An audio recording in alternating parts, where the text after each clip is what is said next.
السلام علیکم دوستوں، تو میں آپ کو سنانے جا رہی ہوں آدم سے محمد تک کے واقعات، اور میں یہ قسط وار سناؤں گی۔ تو اگر آپ کو میری ایک بھی ایپیسوڈ مس نہیں کرنی تو میرے چینل کو سبسکرائب کر لیجئے اور بیل آئیکن بھی پریس کر دیجئے۔ تو چلیے آج کی ویڈیو شروع کرتے ہیں۔ تو دوستوں، پچھلی ایپیسوڈ میں ہم نے سنا تھا کہ کس طرح عزیز مصر کی بیوی حضرت یوسف علیہ السلام کی خوبصورتی پر فدا ہو گئی تھی۔ تو اب آج ہم اس کو کنٹینیو کرتے ہیں۔ تو اس کے آگے کا ٹاپک ہے عورتوں کی دعوت۔ اس واقعے کی خبر سارے مصر میں پھیل گئی اور عورتیں آپس میں باتیں کرنے لگیں کہ زلیخا اپنے غلام کو چاہتی ہے۔ جب زلیخا کو اس کا علم ہوا تو اسے اپنی بدنامی کا خیال آیا۔ اس نے ترکیب سوچی، وہ یہ کہ اس نے مصر کی عورتوں کی دعوت کی اور سب کے ہاتھوں میں ایک ایک چھری اور ایک ایک پھل دے دیا، اور اسی وقت حضرت یوسف علیہ السلام کو وہاں لے آئی۔ عورتوں نے جب حضرت یوسف علیہ السلام کے حسن و جمال اور خوبصورتی کو دیکھا تو وہ سب اپنے ہوش میں نہ رہیں اور چھریوں سے بجائے پھلوں کے اپنے ہاتھوں کو کاٹ لیا اور کہنے لگیں، واقعی یہ کوئی انسان نہیں فرشتہ ہے۔ زلیخا نے ان عورتوں سے کہا کہ یہ وہی شخص ہے کہ جس کے لیے تم مجھے ملامت کرتی ہو۔ میں حقیقت میں اس کو چاہتی ہوں۔ اگر اس نے میری محبت کو ٹھکرا دیا تو میں اس کو قید کروا دوں گی۔ تو نیکسٹ ٹاپک ہے حضرت یوسف علیہ السلام اور جیل۔ حضرت یوسف علیہ السلام کو جب اس کا علم ہوا تو انہوں نے اللہ تعالیٰ سے دعا کی کہ اے اللہ، تو ہی مجھ کو بچا سکتا ہے۔ اگر میں ان عورتوں کے فریب میں آ گیا تو میں جاہلوں میں سے ہو جاؤں گا۔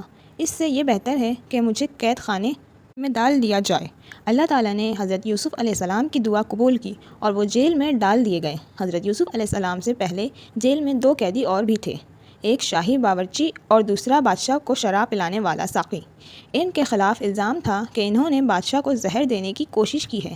حضرت یوسف علیہ السلام جیل میں قیدیوں کو اللہ تعالیٰ کی باتیں بتاتے رہے اور خدا کا پیغام پہنچاتے رہے۔ ایک دن یہ دونوں قیدی حضرت یوسف علیہ السلام کے پاس آئے اور انہوں نے کہا کہ ہم نے ایک عجیب خواب دیکھا ہے۔ ساقی نے کہا کہ میں نے خواب دیکھا ہے کہ بادشاہ کو انگور کی شراب پلا رہا ہوں۔ باورچی نے کہا کہ میں نے دیکھا ہے کہ میرے سر پر روٹیاں ہیں اور پرندے ان کو نوچ نوچ کر کھا رہے ہیں۔ یہ خواب بیان کرنے کے بعد انہوں نے حضرت یوسف علیہ السلام سے اس کی تعبیر پوچھی۔ حضرت یوسف علیہ السلام نے بتایا کہ ساقی تو جیل سے چھوٹ جائے گا اور پھر بادشاہ کی ملازمت میں جا کر اس کو شراب پلائے گا اور باورچی کو سولی پر چڑھا دیا جائے گا اور اس کی لاش کو جانور کھائیں گے۔ ایسا ہی ہوا، اللہ تعالیٰ نے ساقی کو رہا کرا دیا اور باورچی کو سولی ہو گئی۔ حضرت یوسف علیہ السلام ان کے بعد بھی سالوں جیل میں رہے، لیکن کسی کو ان کی رہائی کا خیال نہ آیا۔ اتفاقاً ایک مرتبہ مصر کے بادشاہ نے خواب میں دیکھا کہ 7 دبلی گائیں 7 موٹی گایوں کو کھا رہی ہیں اور 7 ہری اور 7 سوکھی ہوئی بالیں دیکھیں۔ بادشاہ نے اپنے درباریوں سے اس کی تعبیر پوچھی، مگر کوئی بھی صحیح جواب نہ دے سکا۔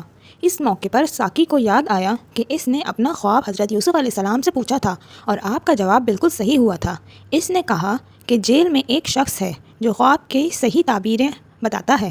بادشاہ سے، جس کو عزیز مصر کہتے تھے، اجازت لے کر وہ جیل گیا اور حضرت یوسف علیہ السلام سے سارا واقعہ بیان کیا۔ حضرت یوسف علیہ السلام نے فرمایا کہ اس خواب کی تعبیر تو یہ ہے کہ 7 سال ملک میں خوب غلہ پیدا ہوگا اور 7 سال سخت قحط پڑے گا، اور پھر 1 سال آئے گا جس میں خوب بارش ہوگی اور غلہ ہوگا۔ جب اس شخص نے بادشاہ کو جا کر یہ خبر سنائی تو اس نے کہا کہ حضرت یوسف علیہ السلام کو بلایا جائے۔ جب وہ دوبارہ حضرت یوسف علیہ السلام کے پاس گیا اور بادشاہ کا پیغام سنایا تو آپ نے فرمایا، ان عورتوں کا کیا حال ہے جنہوں نے اپنے ہاتھ کاٹ لیے تھے؟ بے شک میرا رب ان کی مکروہ فریب سے واقف ہے۔ بادشاہ نے ان عورتوں کو بلا کر پوچھا تو انہوں نے کہا کہ ہم نے حضرت یوسف علیہ السلام میں کوئی برائی نہیں دیکھی۔ یہ دیکھ کر زلیخا بھی بولی کہ اب جب کہ حق ظاہر ہو گیا ہے، سچ بات یہ ہے کہ میں نے ہی حضرت یوسف علیہ السلام کو ورغلایا تھا اور وہ بالکل سچا تھا۔ تو دوستوں، آج میں اتنا ہی سناؤں گی۔ اگر آپ کو جاننا ہے کہ حضرت یوسف علیہ السلام بادشاہ کیسے بنے تو وہ ایپیسوڈ دیکھنے کے لیے میرے چینل کو سبسکرائب کر لیجئے تاکہ آپ سے وہ ایپیسوڈ مس نہ ہو۔ تو مجھے اب اجازت دیجیے۔ اللہ حافظ۔